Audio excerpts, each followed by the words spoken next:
دین پر عمل کرنا خدا کے فرامین اور ارشادات کی روشنی میں یہ توحید کی ایک تجلی ہے، توحید کی ایک صورتحال ہے کہ آپ خدا کے حکم کے مطابق بالکل عمل کیجئے۔ اور کس طرح سے عمل کیجئے؟ آپ نے نماز سیکھ لی، روزہ سیکھ لیا، روزہ کہاں سے لیا، نماز کہاں سے لی، دین کہاں سے لیا، خوب اس پہ غور فرمائیے گا۔ وہ یہ کہ سڑک پہ آپ کو چلنا ہے، ٹھیک سے چلنا ہے، اسپیڈ رکھیے، رفتار اتنی، یہاں دائیں مڑنا ہے، وہاں بائیں، وہاں چراغ لگا ہوا ہے، سرخ بتی، نارنجی، زرد یا ہری بتی، یہاں پر لکیر ایسی لگی ہے، وہاں پر ایسی لگی ہوئی ہے، آپ کو میں سکھاؤں یا آپ کسی اور سے سیکھ لیں، آپ انٹرنیٹ پر دیکھ کر سیکھ لیں، آپ نے سیکھ لیا، سمجھ میں آ گیا اور آپ سڑک پہ چلنے لگے۔ میں نے آپ سے پوچھا کہ آپ نے کیسے سیکھا؟ کہ مولانا دیکھیے یہ قوانین تھے، کتاب میں پڑھ لیے، پھر اس کا کوئی مشکل تھی، انٹرنیٹ پہ دیکھ لیا، یوٹیوب پہ دیکھ لیا، کچھ اپنے دوست سے سیکھ لیا، کچھ والد نے بتا دیے، کچھ ہمارے یہاں ایک اور دوست تھا اس نے بتا دیا۔ اب یہاں نہ مذہب کی قید ہے، نہ رنگ کی، نہ نسل کی۔ کوئی فاسق و فاجر گناہ گار بھی ہو تو آپ کو بتایا دیکھو سیدھی لکیر ہو تو اس طرح سے چلنا، اور منقطع لکیر ہو تو اس طرح سے چلنا۔ آپ نے کہیں سے کوئی قانون سیکھا، کہاں سڑک پہ آئے، بہرحال سڑک پہ چلنا معیار ہے، وہ آپ سڑک پہ چلنے لگے۔ لیکن ایک دفعہ پروردگار عالم زمان غیبت میں یونس ابن عبد الرحمن نے یہ دعا نقل کی مفاتیح زمان غیبت، دعائے زمان غیبت، دعائے زمان غیبت کے نام سے معروف ہے مفاتیح میں۔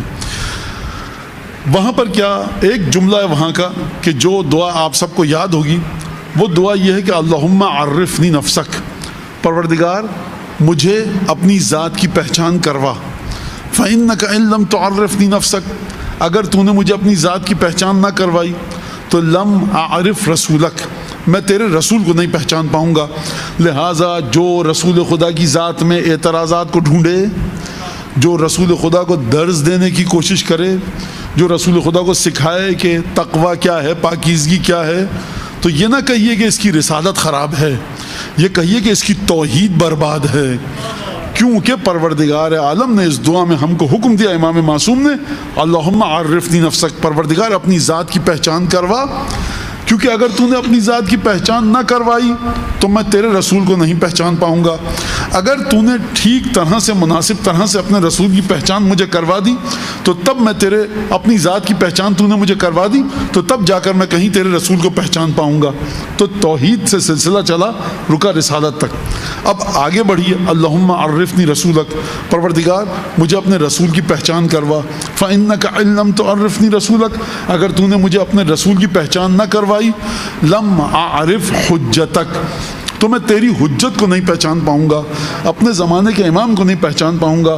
اگر آپ 60 ہجری 55 ہجری میں ہوتے تو اس دعا کا مصداق سید الشہداء ہیں، اگر آپ 50 اور 40 ہجری کے درمیان ہوتے تو اس دعا کا مصداق، حجت خدا کا مصداق حضرت امام مجتبیٰ ہیں، اگر آپ 110 ہجری میں ہوتے تو اس دعا کا مصداق امام باقر ہیں، اگر آپ امام حسن عسکری کے زمانے میں ہوتے تو اس دعا کا مطلب کہ اپنی حجت کی پہچان کروا، امام عسکری مراد ہیں۔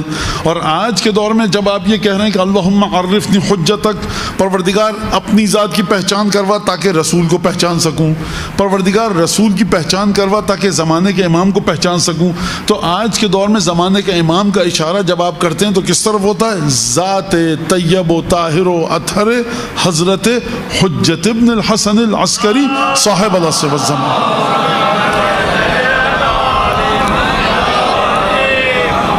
یعنی کوئی علم عرفان میں چاہے کہ ہم عرفان کی بلند ترین منزلوں کو طے کریں تو اس کی سب سے پہلی شناخت خدا سے شروع ہوگی۔ خدا کی شناخت کا امتحان کیسے ہوگا؟ مولانا ہمیں 8ویں کلاس کو ریاضی پڑھانا آتی ہے تو میں 2 کام کر سکتا ہوں، یا تو آپ کی 9ویں یا 10ویں کی ریاضی کی کتاب دوں بتائیے، یا آپ کو 8ویں کی کتاب دے دوں کہ بتائیے، آپ نے بتا دیا ٹھیک ہے آپ کو آتی ہے پڑھانے، تو پروردگار میں تجھے پہچان چکا ہوں، یہ کیسے پتہ چلے گا؟ توحید کا امتحان ہوگا، شناخت توحید کا امتحان ہوگا شناخت نبوت کے ذریعے۔ رسول خدا ختمی مرتبہ غنیمت کا مال تقسیم کر رہے ہیں، ایک صاحب آئے اور انہوں نے آ کر رسول کی ابا کو کھینچا، یا محمد اعدل، محمد عدل کرو، عدل سے بانٹو۔ دیکھا آپ میں سے خوف کے چہرے پہ آپ کے اثرات. رسول خدا سے کہہ رہا ہے توبہ توبہ استغفر اللہ, روح لرز جائے انسان کی.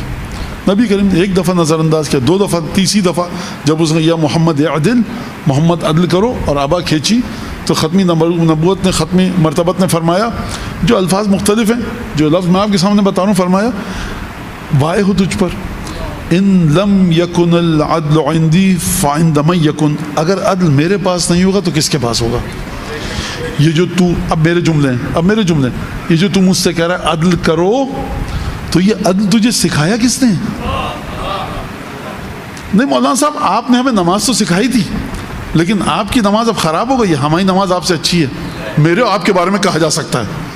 مولانا قرآن آپ نے سکھایا تھا, لیکن دیکھیے بچہ آپ سے اچھا قرآن پڑھ رہا ہو سکتا ہے, لیکن ذات ختمی مرتبت الفاظ کے معانی بھی یہ بتاتے ہیں, الفاظ پر عمل کیسے کرنا ہے وہ بھی یہ بتاتے ہیں. کہ اگر میرے پاس عدل نہیں ہے تو کس کے پاس عدل ہے؟ لہٰذا اس کے بعد لوگوں نے دیکھا جو فتنہ آگے بڑھا اور اس کے بعد خوارج پیدا ہوئے, وہ اسی طرح کی سوچ کے مالک تھے. کل رسول خدا کو عدل سکھا رہے تھے, آج جناب امیر سے کہہ رہے ہیں کہ مالک اشتر کو واپس بلواؤ اور تم گناہ گار ہو, توبہ کرو. وہ ایک الگ داستان ہے. لہٰذا توحید کا امتحان کیسے ہوگا؟ رسالت کو کتنا سمجھا. حارث ابن نعمان ابن حارث فہری واقعہ آپ کے سامنے موجود ہے, کہ تم نے محمد یہ جو اعلان کیا اپنے بھائی کی ولایت اور وصایت کا, یہ اپنے حکم سے کیا خدا کے حکم سے؟ رسول خدا کی ذات کے بارے میں یہ سوال کیا ہی نہیں جا سکتا. اگر رسول خدا یہ بھی کہیں نا کہ میں نے اپنی مرضی سے کیا ہے, تب بھی یہ خدا کا حکم ہے. مانا یہ کیسے کہہ دیا آپ نے, جب خدا قرآن میں فرما رہا ہے وَمِنَ النَّاسِ مَن يَشْرِي نَفْسَهُ ابتغاء مرضات اللہ. کچھ لوگ ہیں ایسے جو رسول نہیں ہیں لیکن اپنے نفس کو بیچ کر خدا کی مرضی خرید لیتے ہیں. جب خدا کی مرضی خدا کے اس بندے نے خرید لی, تو اب جو کام بھی یہ اپنی مرضی سے کرے گا یہ خدا کی مرضی ہوگی. لہذا رسول خدا کے بارے میں یہ کہنا یہ چیز غلط ہے. لیکن بہرحال کہا گیا عدل کرو. نبی کریم ناراض ہوئے, خفا ہوئے, جلال میں آئے اور یہ جملہ ارشاد فرمایا کہ اگر عدل میرے پاس نہیں تو عدل کس کے پاس ہے. اس کا مطلب یہ کہ توحید پر امتحان رسالت کے ذریعے ہوگا. پروردگار اپنی پہچان کروا تاکہ رسول کو پہچان سکوں. تو خدا کو پہچاننے کی علامت کیا ہے؟ کہ آپ رسول کو اچھے طریقے سے پہچان چکے ہوں. اگر رسول کی ذات میں خامی تلاش کرنے کی کوشش کی تو یاد رکھے انسان کہ یہ رسول کی ذات میں خامی نہیں تلاش کر رہا, بلکہ توحید پر حملہ کر رہا ہے. کیونکہ در حقیقت رسول کی ذات میں عیوب کو ڈھونڈ کر ان پر نکتہ چینی کرنا یہ خدا کے انتخاب میں خامی نکالنا ہے. الحمدللہ غور فرمایا آپ نے. خدا کہہ رہا ہے وما ارسلناک, ہم نے تمہیں نہیں بھیجا مگر اس صفت کے ساتھ, انا ارسلناک, حبیب ہم نے تمہیں بھیجا. حبیب یا ایھا النبی, ہم نے تمہیں روشن چراغ بنا کر بھیجا, دنیا جہاں کا علم دے کر بھیجا. حبیب تمہارا تقوی ایسا, حبیب تم طہارت کی منزل ایسی, حبیب تمہاری روح اتنی خوبصورت, اتنی پاکیزہ, عبودیت تمہاری حبیب مکمل. معراج پر ہم نے تم کو بلایا لنریہ من آیاتنا, ایک کے بعد ایک آیات قرآن میں. ان آیات کو پڑھنے کے بعد بھی اگر کوئی رسول کی ذات میں ایک نکتہ چینی کا پہلو نکالے تو اس کا مطلب یہ نہیں ہے کہ وہ رسول پر حملہ کر رہا ہے نعوذ باللہ, بلکہ وہ ان آیات کو ٹھکرا رہا ہے. جو خدا کے قرآن کی ایک آیت کو ٹھکرا دے اس کا کیا اسلام باقی رہا. لہذا توحید کا امتحان کس کے ذریعے ہے؟ نبوت کے ذریعے, رسالت کے ذریعے.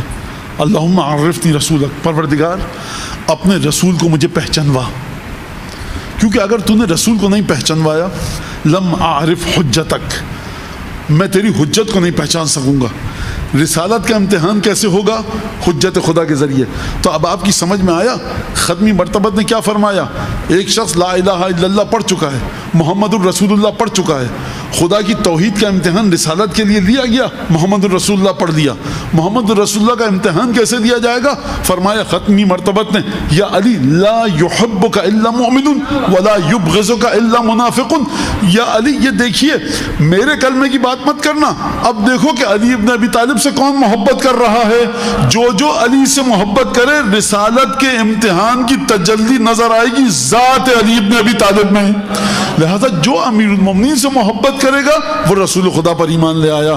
جو امیر المومنین سے بغض رکھے گا وہ مومن نہیں ہے، منافق ہے. اور فرمایا کذب من زعم انہ یحبنی، ہے علی جھوٹا ہے وہ شخص جو یہ کہے کہ مجھ پر ایمان لایا لیکن تم سے محبت نہ کرے. یعنی رسالت کا امتحان، توحید کا امتحان رسالت کے ذریعے، رسالت کا امتحان امامت کے ذریعے. اب امامت کا امتحان کس کے ذریعے؟ پروردگار، دوبارہ دعا کو دہراؤں، اللہم عرفنی رسولک. پروردگار اللہم عرفنی نفسک، اپنی ذات کی پہچان کروا مجھے. فإنک إن لم تعرفنی نفسک، اگر تو نے اپنی ذات کی پہچان نہ کروائی، لم اعرف رسولک، میں تیرے رسول کو نہیں پہچان پاؤں گا. اگر تو نے اپنے رسول کی پہچان مجھے نہ کروائی، لم اعرف حجتک، میں اپنے زمانے کے امام کو، اپنے آخری آقا کو نہیں پہچان پاؤں گا. اللہم عرفنی حجتک. ربوبیت کی بات ہو گئی، توحید کی بات ہو گئی، رسالت کی بات ہو گئی، امامت کی بات ہو گئی. پروردگار عرفنی حجتک، مجھے اپنی حجت کی پہچان کروا، مجھے زمانے کے امام کی پہچان کروا. کیونکہ اگر تو نے مجھے میرے زمانے کے امام کی پہچان نہ کروائی تو میں کیا کروں گا؟ اب یہاں پہ سوالیہ نشان ہے. پروردگار اگر تو نے مجھے اپنی ذات کی پہچان نہ کروائی تو تیرے رسول کو نہیں پہچان پاؤں گا. اگر رسول کی پہچان نہ کروائی تو میں زمانے کے امام کو نہیں پہچان پاؤں گا. اگر تو نے مجھے زمانے کے امام کی نہ پہچان نہ کروائی تو میں مولانا کو نہیں پہچان پاؤں گا، میں فلاں عالم کو نہیں پہچان پاؤں گا. ہر شناخت کے بعد ایک ذات کا ذکر ہو رہا ہے کہ نہیں ہو رہا؟ اللہ کی شناخت کے سوال کے بعد گفتگو ہو رہی ہے رسول کی شناخت کی. رسول کی شناخت پر جب گفتگو ہوئی تو گفتگو منتقل ہوئی امام وقت کی شناخت پر. جب امام وقت کی شناخت پر گفتگو ہوئی تو گفتگو کسی انسان کے اوپر آنا چاہیے، کسی ذات پر آنا چاہیے. مذہب نے کہہ دیا دیکھو 3 پہچان اگر تمہاری مکمل ہو جائے تو سمجھ دو تم دین پر آ گئے. توحید کی شناخت، رسالت کی شناخت اور امامت کی شناخت. جب نہ رسول اللہ یہ بتائیے کہ توحید کی شناخت کا امتحان ہوا رسالت کے ساتھ، رسالت کی شناخت کا امتحان ہوا امامت کی پہچان کے بعد. یہ بتائیے کہ امامت کا امتحان کیسے ہو؟ فرمایا اللہم عرفنی حجتک، پروردگار مجھے حجت خدا کی پہچان عطا فرما، مجھے معرفت امام زمانہ عطا فرما. فإنک إن لم تعرفنی حجتک، اگر تو نے مجھے زمانے کے امام کی معرفت عطا نہ کی تو میں اپنے دین سے گمراہ ہو جاؤں گا. یعنی دین نام ہے امام عصر کی معرفت کا.